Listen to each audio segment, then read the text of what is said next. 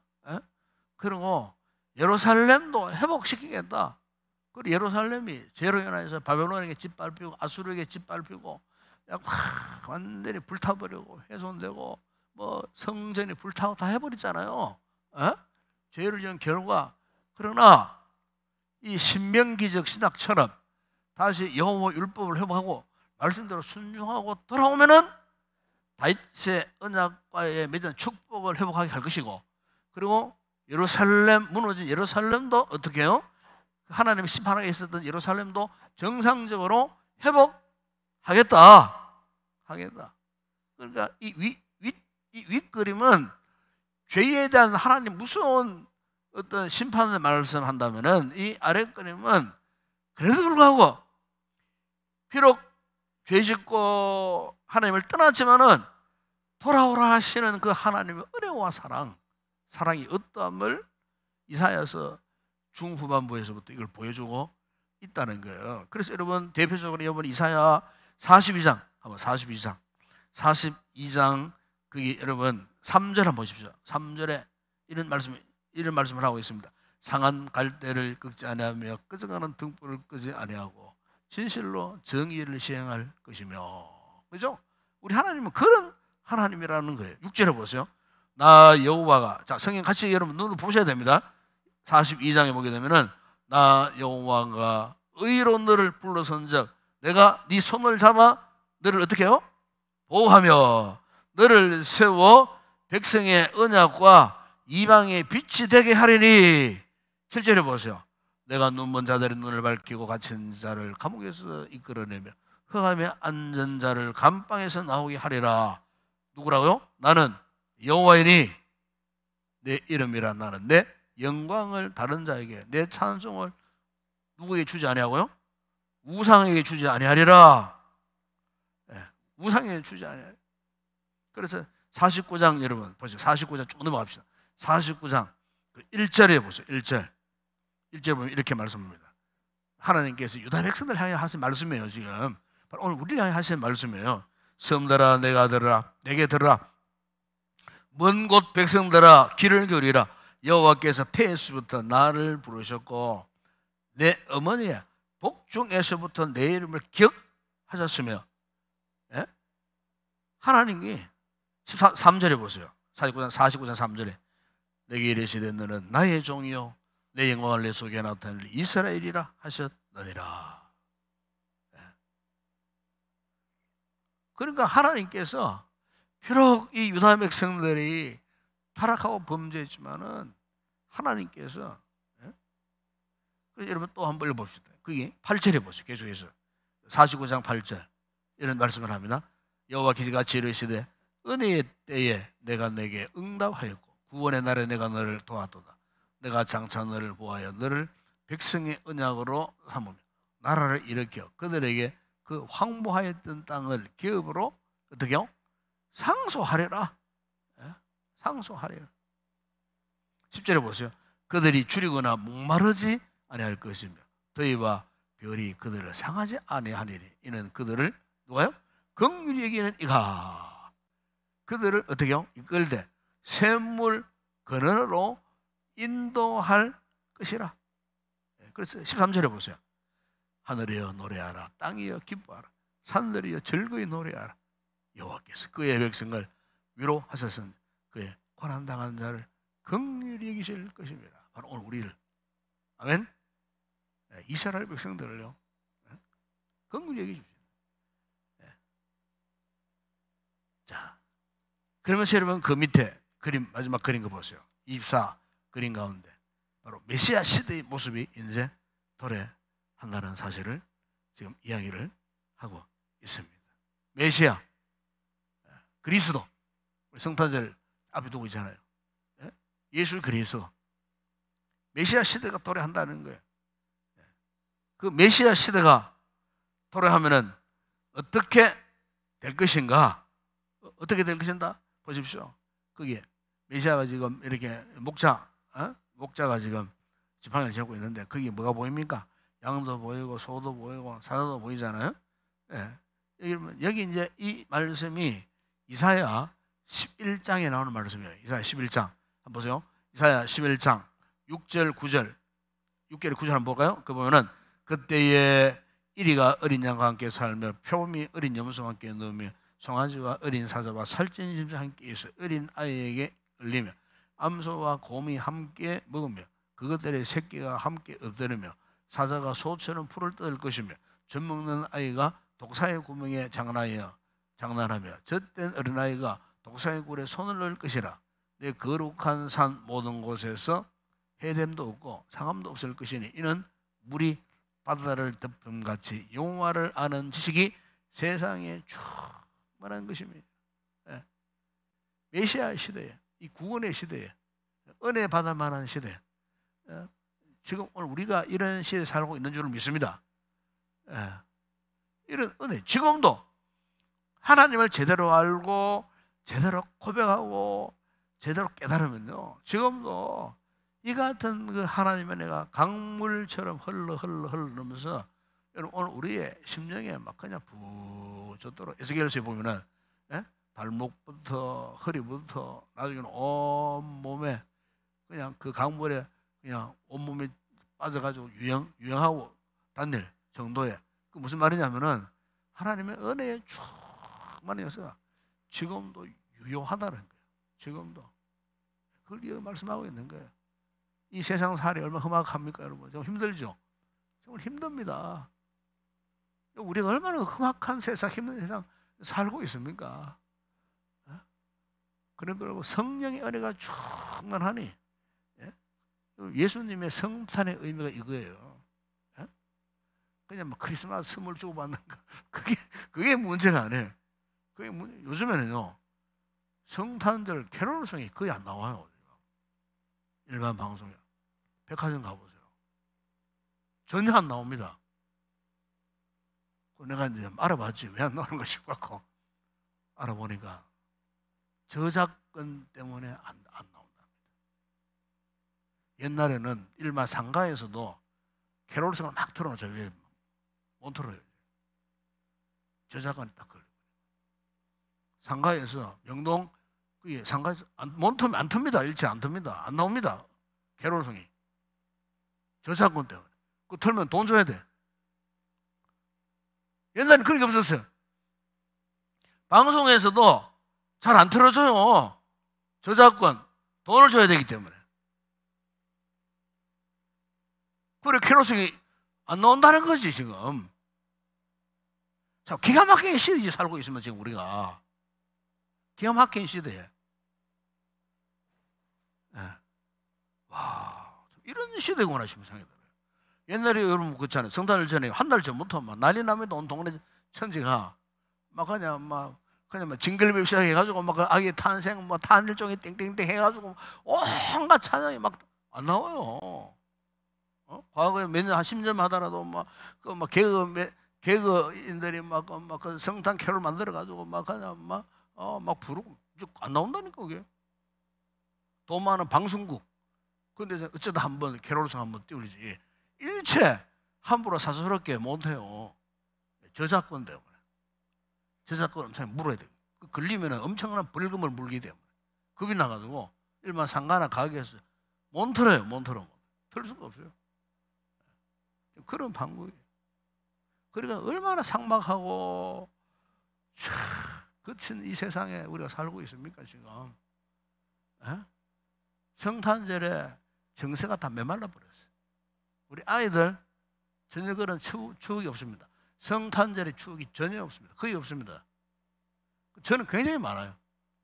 성탄절 한 달 전부터 연극 준비하고 막 갈탄 떼가지고 주순자의 그 옛날에 얼마나 그 귀합니까? 뭐 귤.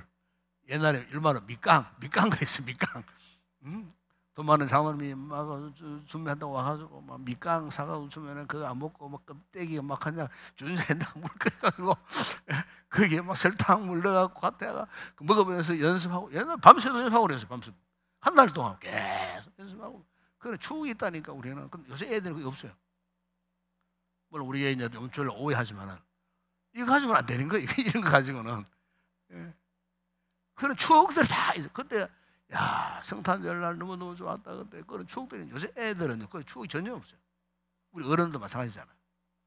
기차 나가고 나오지도 않고 마작하면 귀찮다 하고 핑계대고 안 나오잖아요. 옛날에는 한 달 이상 나가 연습했습니다. 한 달 이상. 선생님들이 얼마나 열심히 했는지 몰라요. 에? 그냥 뭐 예배당 안에 막 그 막 탄 난로 펴가 막 시커멓게 막 뭐라 막 그거다가 막 고구마도 먹으면서 막 이렇게 했던 기억들이 참 너무 참 우리 소실 때 어릴 때의 그 추억들이 남아 있어요. 전부 그런 정서가 다 메말라 버린 거예요. 이럴 때일수록 여러분 메시아 시대를 통해 하는 은혜가 필요한 겁니다. 성탄절을 통해 우리 이런 의미를 되새겨야 됩니다. 아시겠어요? 네. 자, 그래서 이제 그 다음 이 그림을 이렇게 이제 보게 되면은 이게 여러분 24A 그림이죠. 이 무엇을 이야기하느냐면은 지금 이사야 선지자가 이제 사역하던 그 시대에 이제 국제적인 이제 상황을 설명하고 있는 겁니다. 그런데 그 시대에 특히 팔레스타인을 중심으로 해서 아주 강력하게 이제 부상했던 이제 이 세력이 어디냐면요. 여러분 그 그림 보십시오. 보면은 이거는 무엇을 이제 의미하느냐면은 이 아수르 여기 이건 있죠. 아수르 제국 그죠? 아수르 제국을 상징을 하고 있습니다. 아수르 제국. 그러니까 그 당시에 아주 강력한 이제 세력으로 왕성하게 일어났던 그 국가 가운데 하나가 아수르 제국입니다. 아수르 제국. 그러니까 이 아수르 뒤에 그림에서 마지막 그림에 설명하겠습니다만 아수르인들은요 아주 싸납기로 유명하고요 잔인하기로 소문난 족속들입니다. 그렇기 때문에 그 당시에 주변에 그 지도에 나옵니다만은 여기 이제 빨간색은 북쪽 이스라엘입니다. 북쪽 이스라엘을 말하고 노란색은 남쪽 유다를 말합니다. 그러니까 이 아수르에 의해 갖고 북쪽 이스라엘도 많은 고통을 당했어요. 남쪽도 마찬가지고 수시로 쳐들어가고 침략해가지고 막 괴롭히는 거예요. 사람을 죽이고 약탈해가고 막 수시로. 이러니까 이제 이 북쪽 여기 아람 나라가 있죠. 아람의 르신왕. 그래서 이제 이 아수르의 이 같은 침략을 막기 위해 갖고 군사 동맹을 맺었어요. 군사 동맹. 누구와 맺냐면 그 주제 나오죠. 에브람. 이 에브람은 북쪽 이스라엘을 말합니다. 북쪽 이스라엘. 그러니까 여기 아람과 이 북쪽 이스라엘이 동맹, 군사 동맹을 맺었어요. 우리가 동맹을 해갖고 힘약한 우리가 힘을 모아갖고 이 아수르를 우리가 막아내자. 그렇게.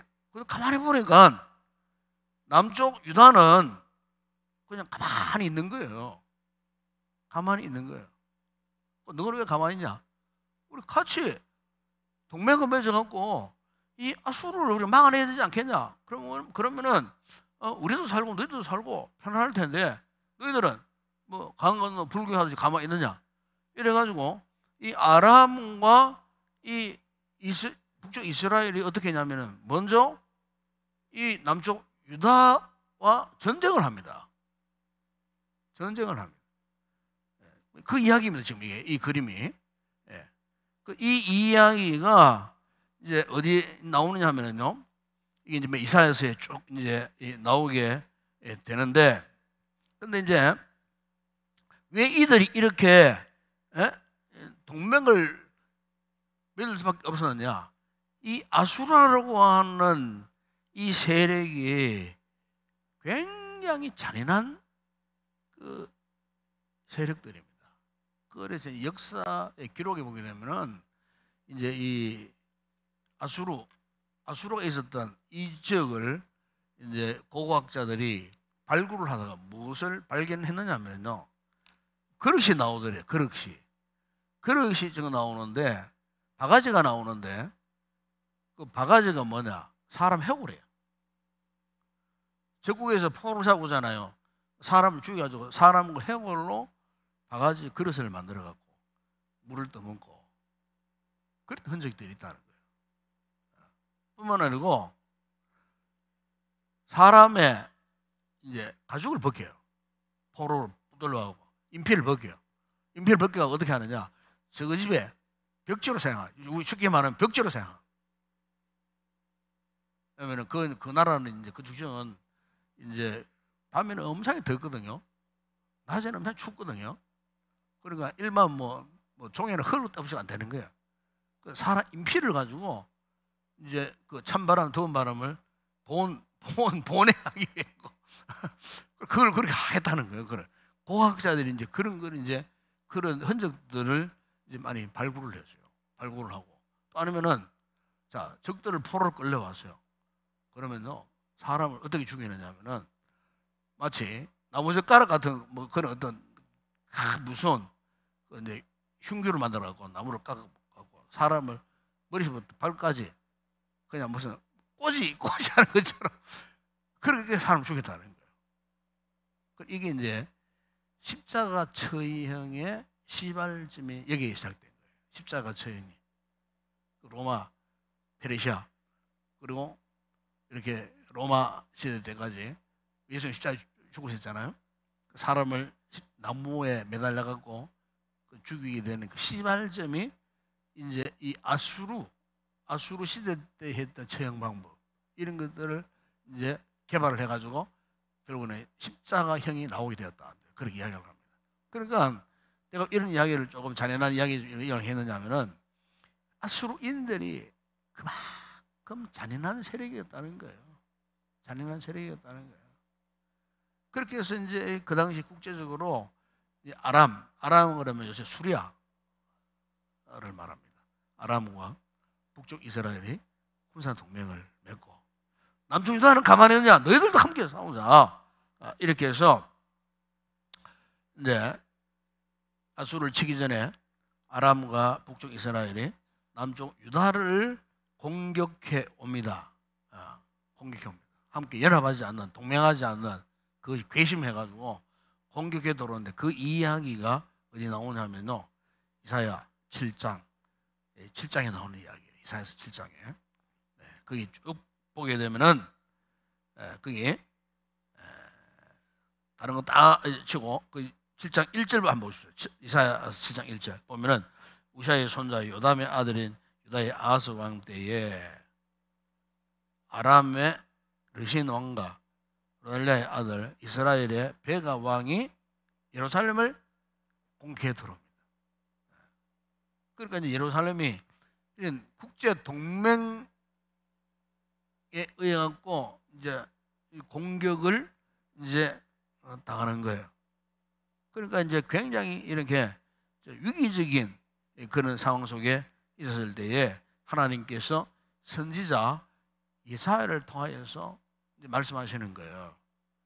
저들이 비록 동맹을 해서 너희 유다를 공격해 올지라도 무서워하지 말라. 내가 너희들을 지켜주겠다. 저들은 4절에 보면은 연기 나는 두 부식갱이 그릇투기에 불과하니 두려워하지 말라. 낙심하지 말라.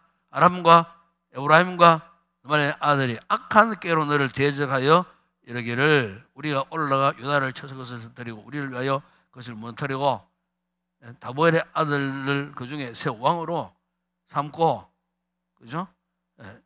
그랬을 때 주 여호와의 말씀이 그 일은 서지 못하면 이루지 못하리라. 하나님이 선제 이사야를 통하여 하고 저들이 동맹하여 공격을 올지라도 너희들은 내가 책임지겠다. 그래서 나오는 말씀이 이사야 7장 10절에 25절에 쭉 보게 되면은 그인데 드디어 우리가 유명한 아마 우리 지난 수요일에 우리 유목사님 이 부분으로 설교를 하셨어요. 설교를 하셨는데 거기 14절에 보면 이런 말씀이죠. 그러므로 주께서 친히 징조를 너희에게 주실 것이라. 보라, 처녀가 잉태한 아들을 낳을 것, 그 이름을 임마누엘 하여. 이제 이 사건 속에서 700년 후에 나타날 메시아, 그리스도 메시아, 예수 그리스도에 대한 예언 얘기 나옵니다.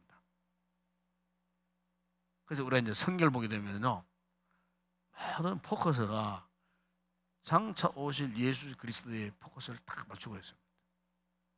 구약에서는 메시아 그러지만 신약에서는 그리스도라 그러잖아요. 다 같은 뜻이잖아요. 하나는 히브리 말로 메시아, 신약에서는 헬라 말로 그리스도.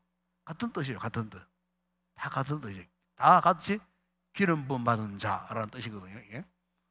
그러니까 이제 우리가 이런 700년 전에 이미 성탄의 예수 그리스도를 여기에서 지금 하나님께서 이사야의 입술을 빌려서 전하게 하고 예언케 하는.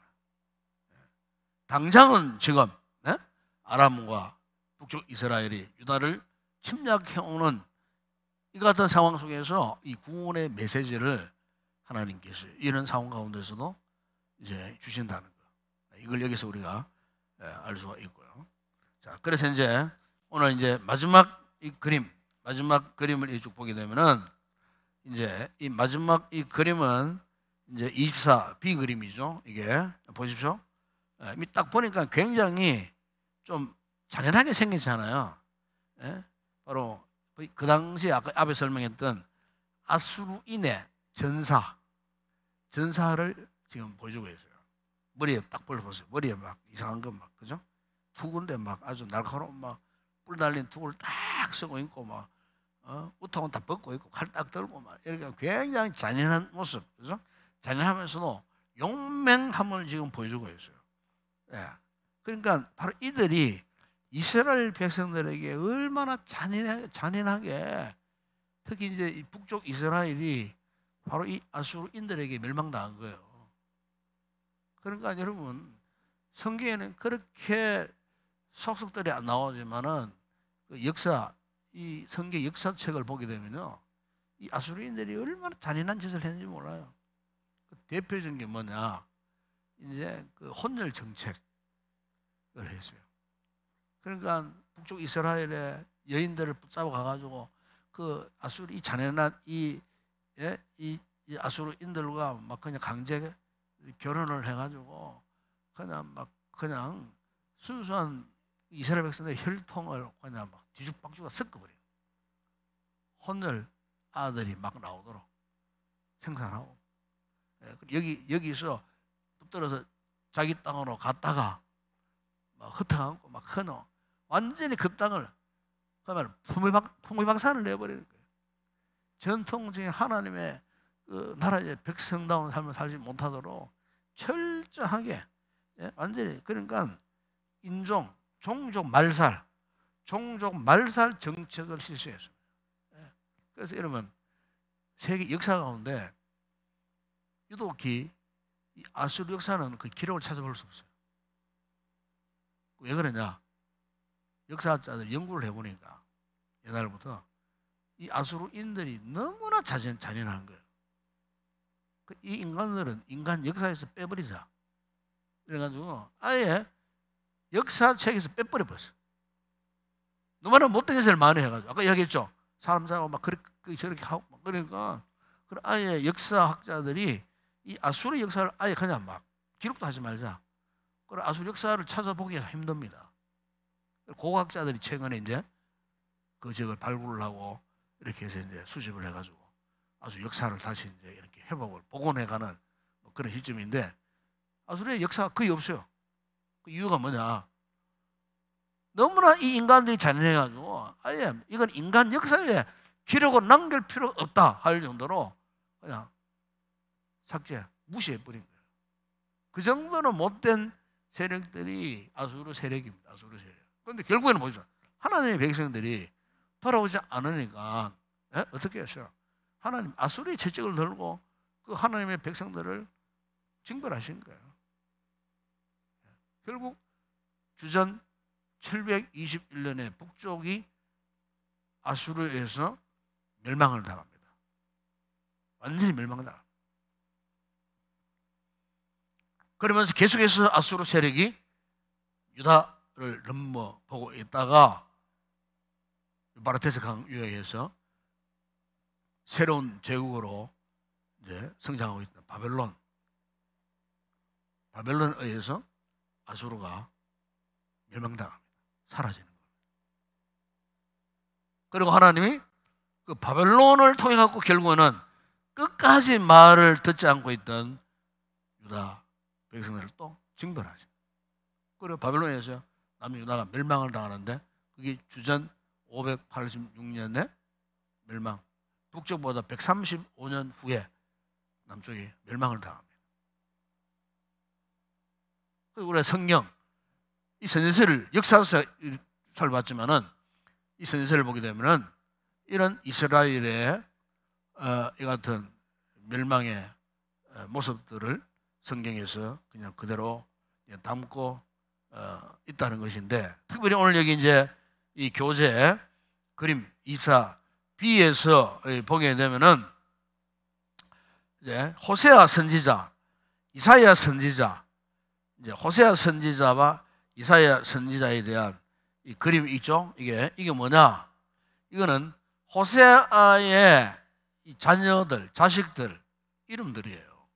그리고 이사야 선지자의 이 자식 위에는 수롭 야수업, 여기는 이제 이사야 스라에 있었던 자식 이름을 이야기합니다. 이름. 그런데 이 이름의 이 뜻이 참 이게 참 평범하지는 않잖아요. 이게 굉장히 의미가 있는 거예요. 그래서 여러분 호세아서 1장 3절이야 이 9절에 보세요. 9절 보면 거기 이제 호세아에게 이미 내가 지난 시간에 호세아서를 강론할 때 한번 설명을 드린 적이 있었어요. 그때 거기 보면은 이제 호세아에게 3남매가 있어요. 3남매가 있었는데 첫째 아들, 둘째 딸, 셋째 아들 이렇게 있었어요.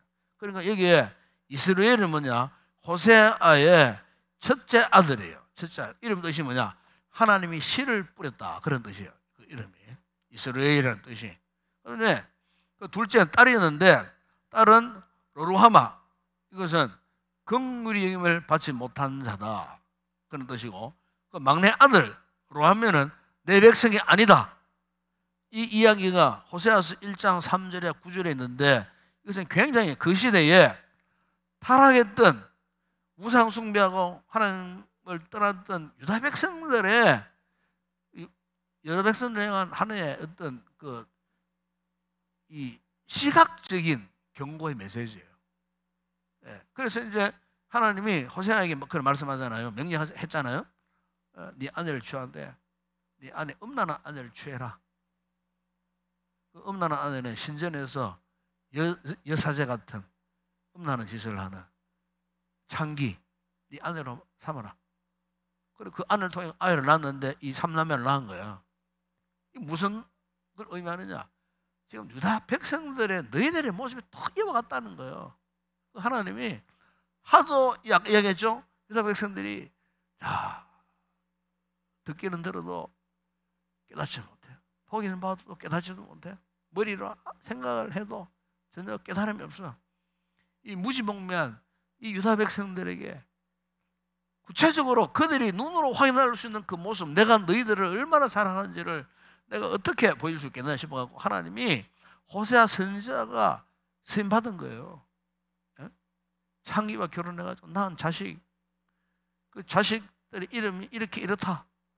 이걸 통해갖고 영적인 도전을 주기 위해서 그들과 회개하고 돌아오도록 만들게 하기 위해 하나님께서 구체적인 이런 메시지.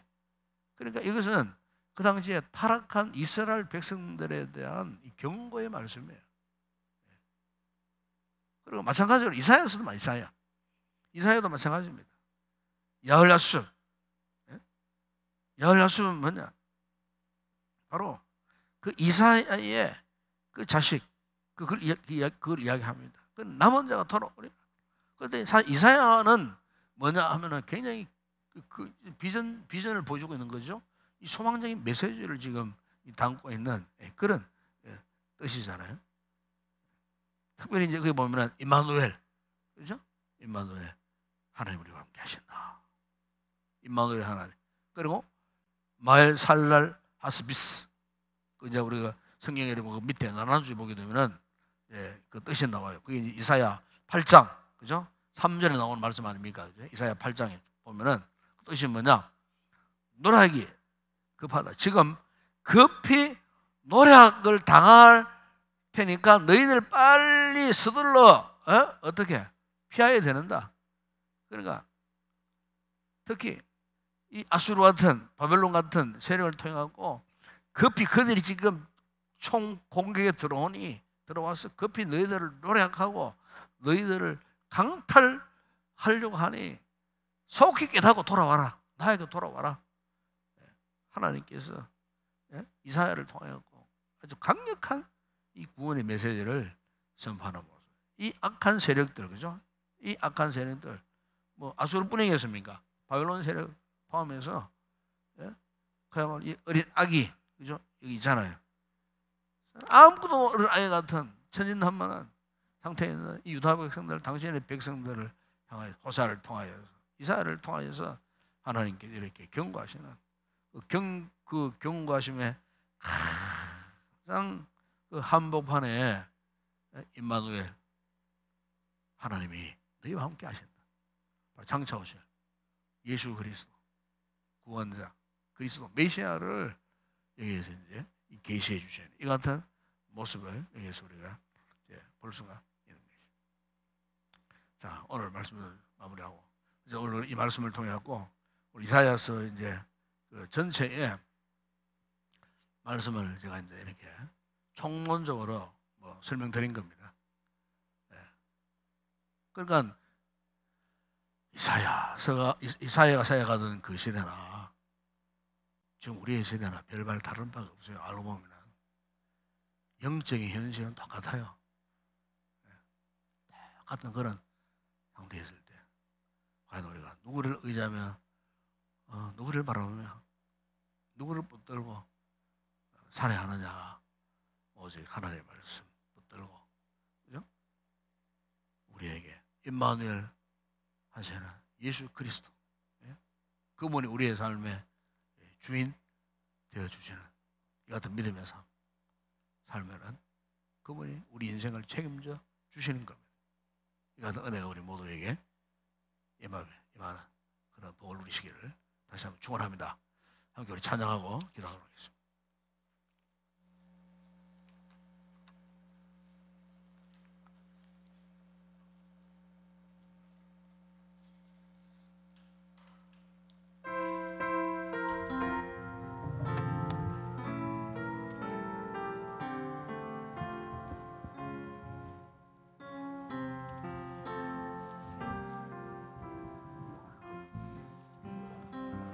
내 하나님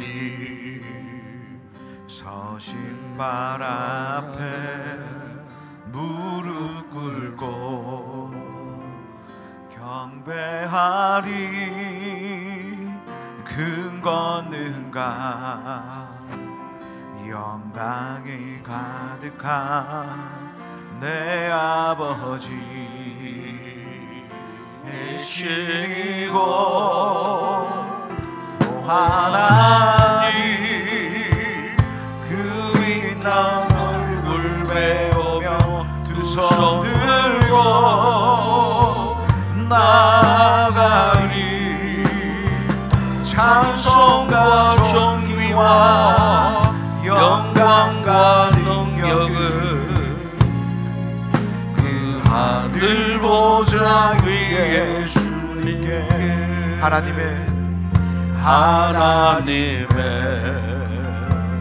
크신 사랑이 우리 죄를 사하셨네. 어린 양의 보혈의 은혜로 나담대히 나가리. 하나님 그 빛난 얼굴 배우며 두 손 들고 나가리. 찬송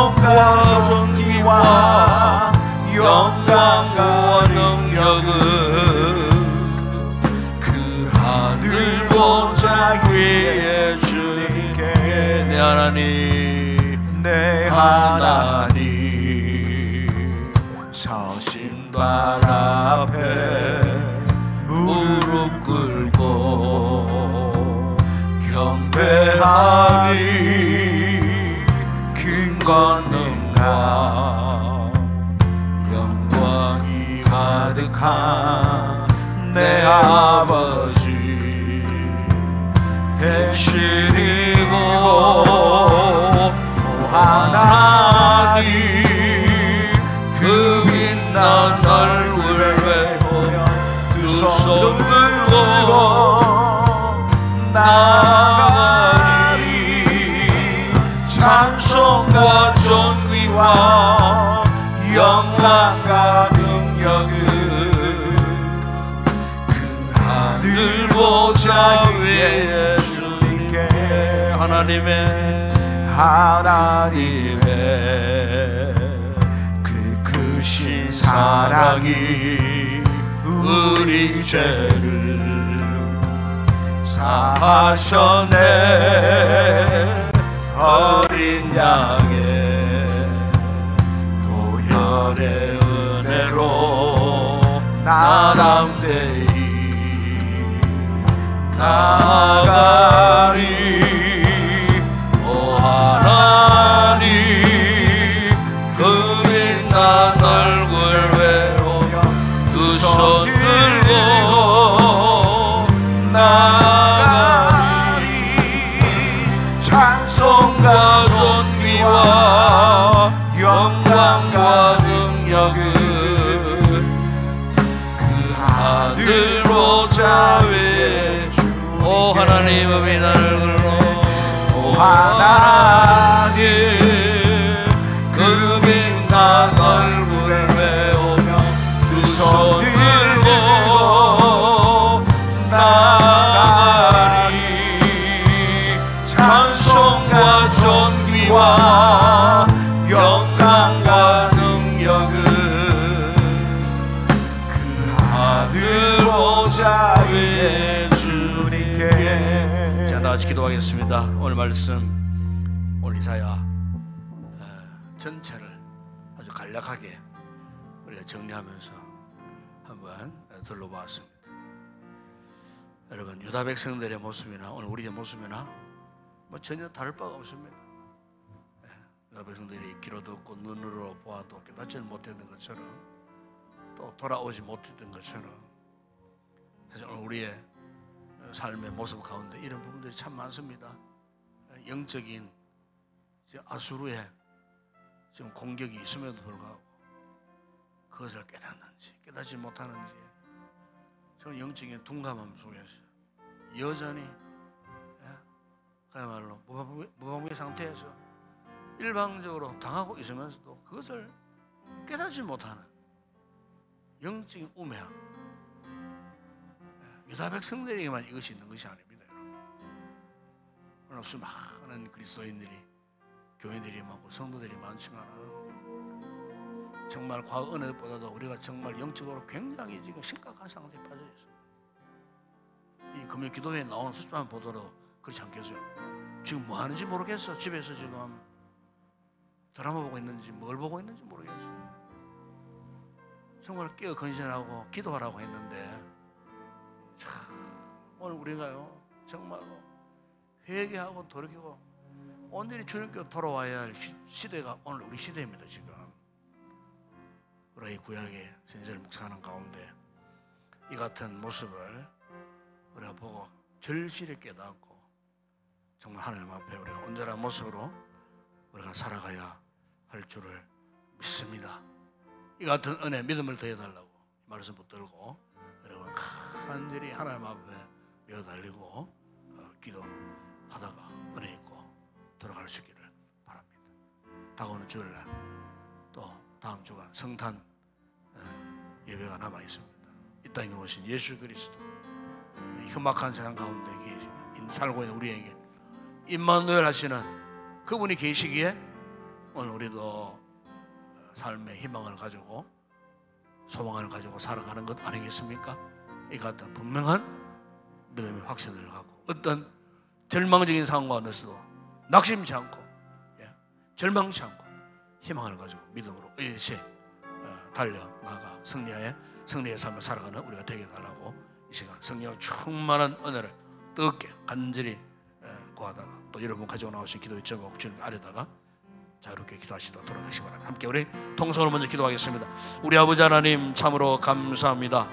오늘 너희처럼 우리를 사랑하사 아무나 나올 수 없는 이 자리에 이 금요 기도회 자리에 차가운 겨울 날씨 가운데서도 아버지 우리의 걸음을 이곳으로 인도해 주시고 또 우리가 맡고 또 섬겨야 할 자리를 굳건히 또 지키고 또 기쁨으로 섬기면서 오늘도 아버지 하나님 계속되어지는 그리스도의 성령을 통하여 오늘 특별히 이사야서의 말씀을 통하여 아버지 당시 유다 백성들이 겪었던 영적인 이 현장들을 우리가 둘러보면서 주님 오늘 우리의 삶을 이 말씀의 거울로 비추어보면서 그들의 모습이야말로 바로 오늘 우리의 모습임을 다시 한번 영적인 자각을 갖고 아버지 깨닫게 하신 주님 감사합니다. 주님 우리 역시 아버지 말씀 앞에 붙들리지 않으면은 우리 역시 하나님의 은혜에 사로잡히지 않으면은 우리 역시 유다 백성들처럼 아버지 하나님 들어도 깨닫지 못하고 보아도 느끼지 못하고 아버지 머리로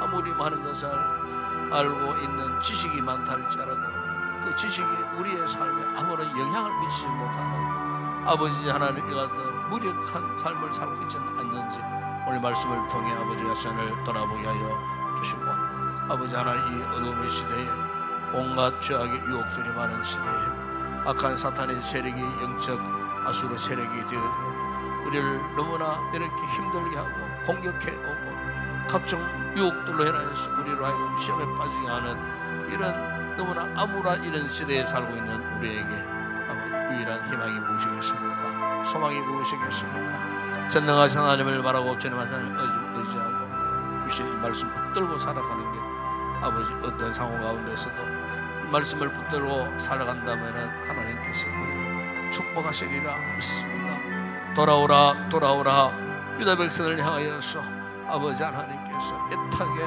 아버지 하나님 요청하셨지만 돌아오지 못했던 저들처럼 혹 우리가 그 같은 모습으로 살지 아니하도록 주님 오늘 말씀을 통해 깊은 깨달음을 허락하여 주시고 아버지 하나님 우리가 주의 말씀 앞에 온전히 순종함으로 말미암아 주께서 원하시고 기뻐하시는 아름다운 신앙의 아버지 삶을 당당하게 걸어갈 수 있는 저희들 되게 하여 주시기를 원합니다. 오늘도 아버지 추운 날씨 가운데서도 이곳에 찾아나와 함께 말씀을 묵상하고 기도하는 우리 모든 성도들에게 주의 놀라운 은혜를 허락하여 주시기를 원합니다. 우리 아버지 하나님 참으로 아무나 나올 수 없는 이 자리에 성령의 감동을 받고 은혜를 사모하는 마음으로 이곳에 나와 오늘도 주신 이 말씀이 나를 향한 말씀인 줄 알고 아멘하며 아버지 말씀을 먹고 받아 또 그렇게 살기로 또 결단하고 있는 우리 모든 성도들에게 믿음의 큰 복을 허락하여 주시기를 원합니다. 아버지 말씀을 사랑하고 말씀을 듣고 순종할 때 주께 배우신 놀라운 은혜와 복을 받게 하실 줄을 믿습니다. 아버지 다시 한번 이 주님의 놀라운 은혜를 기억하고 하나님 앞에 감사함으로 간구하는 우리 모든 성도들 될 수 있도록 성령께서 충만한 은혜를 부어주시기를 원합니다. 말할 수 없는 주의 크신 은혜가 오늘도 성도들의 심령 가운데 넘치도록 부어주시기를 원합니다. 일신상의 여러가지 기도의 제목들 가지고 오늘 밤도 간구하고 기도할 때 주님 저들의 기도를 주님 들으시고 응답하여 주시기를 원합니다. 특별히 아버지 육체적으로 약한 성도들 불쌍히 여겨 주시기를 원합니다. 아버지 우리 이영애 권사님 붙드시고 아버지 또 병원 옮겨서 또 수술을 계획하고 아버지 또 준비하는 가운데 있다고 합니다. 주님 모든 치료와 진료의 모든 절차 과정마다 주님 동의하시고 또 좋은 의사도 붙여주시고 아버지 하나님 참으로 무사히 잘 수술하고 치료받고 아버지 하나님께 의식도 회복하고 정상적으로 몸에 아버지 모든 신경이나 아버지 혈류의 흐름들이 정상적으로 회복되어져서 생각지 못하는 기적적인 치료와 회복의 놀라운 역사가 있게 하시고 생명의 주의 손에 있음을 믿습니다. 생명의 주님께서 귀한 권사님 머리부터 발끝까지 어루만져 주시고 예수 그리스도의 치료의 광선을 바라셔서 약한 흔적들 아버지 하나님께서 치료하시고 회복케 하시고, 아버지 하나님 참으로 다시 이전처럼 아버지 의식이 정상적으로 회복되어져서 이 거룩한 예배 자리에 나올 수 있는 귀한 권사님 되어줄 수 있도록 은혜를 베풀어 주시기를 원합니다. 주님 역사하여 주시옵소서. 아버지 그 외에 또 우리 성도들, 또 아버지 수술 후에 또 이렇게 치료하고 회복 중에 있는 우리 성도들, 우리 아버지 하나님 여러가지 잠재감 속에서 참으로 아파하는 우리 성도들, 아버지 고통 속에 있는 우리 성도들 일일이 둘러와 주시고, 아버지 하나님 속에 치료하고 회복시키시는 놀라운 치료의 은혜를 있게 하여 주시기를 주님 원합니다. 주님 우리 교회를 축복하시고 올 한 해도 돌아보면은 하나님의 은혜였습니다. 이제 아버지여 몇 주 남지 않는 이 12월 한 달도 하나님의 은혜 가운데에 무사히 잘 마치고 이 한 해 유종의 미를 거두고 2024년도 새로운 한 해에 새로운 목회 비전을 안고 우리 온 성도들이 함께 달려갈 수 있도록 새해에는 예배의 자리가 넘쳐나게 하시고 기도의 자리가 넘쳐나는 부흥되는 아름다운 귀한 믿음의 공동체 되게 하시고, 침체의 늪에 빠져 아직도 정신을 차리고 헤어나지 못하는 성도들이 있다면 하나님께서 저들의 삶 가운데 개입하셔서 깨달을 수 있는 기회를 주시기를 원합니다. 회개하고 돌이키고 오늘 주님 앞으로 나올 수 있는 은혜를 저들에게도 가락하여 주시기를 우리 아버지 하나님 원합니다. 그래서 새해에는 힘있게 참으로 걸어가도 달려가도 고단하거나 피곤치 아니하도록 아버지 하나님 독실과 날개를 치고 하늘로 올라간 것 같이 힘있게 새해에는 믿음 생활 잘해서 믿음의 승리자가 되는 우리 모든 성도들 되어줄 수 있도록 우리가 새해에도 오직 복음의 영광 위하여서 셀 가족을 통하여 행복 모임을 통하여 주의 복음의 사명을 감당하는 우리 교회 되게 하여 주시기를 우리 아버지 하나님 원합니다. 교회를 섬기고 받드는 모든 헌신자들, 직분자들, 맡기는 귀한 사명들을 새해에도 잘 감당하고 주님 앞에 영광스러운 복된 믿음의 삶을 살아갈 수 있는 주의 종들이 되게 하여 주시기를 원합니다. 아버지 하나님 오늘도 나라와 민족을 위해서 간구합니다.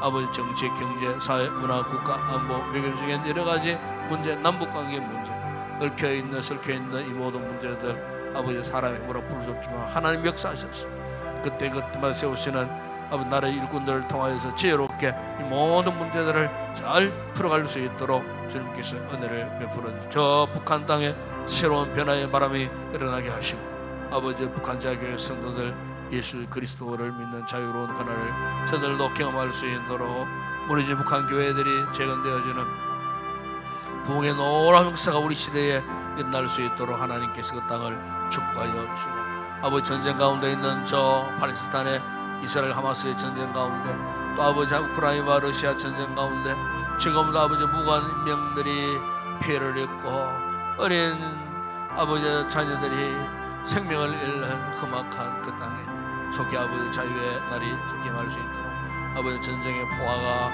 아버지 끝나고 평화의 시대가 그 땅에도 돌아올 수 있도록 우리 아버지 하나님 은혜를 베풀어 주시기를 원합니다. 오늘도 우리 한국교회가 파송한 2만 7천여 명의 선교사들 아버지 복음의 전선에 나가서 아버지 주의 복음의 삶을 감당할 때 그곳에서 주님의 귀한 은혜 역사가 있게 하여 주시고 우리 교회가 파송한 선교지 사역 주의 종들과 아버지 그 모든 사역 현장들 교회들마다 함께 하시고 아버지 하나님 건강한 사역을 통하여 그곳에서도 교회가 부흥되고 하나님 나라가 부흥되고 확장되는 놀라운 은혜의 역사 부흥의 역사가 일어나게 하시고 새해에도 더 크게 복음이 크게 확장되어지는 놀라운 은혜의 역사가 있게 하여 주시옵소서.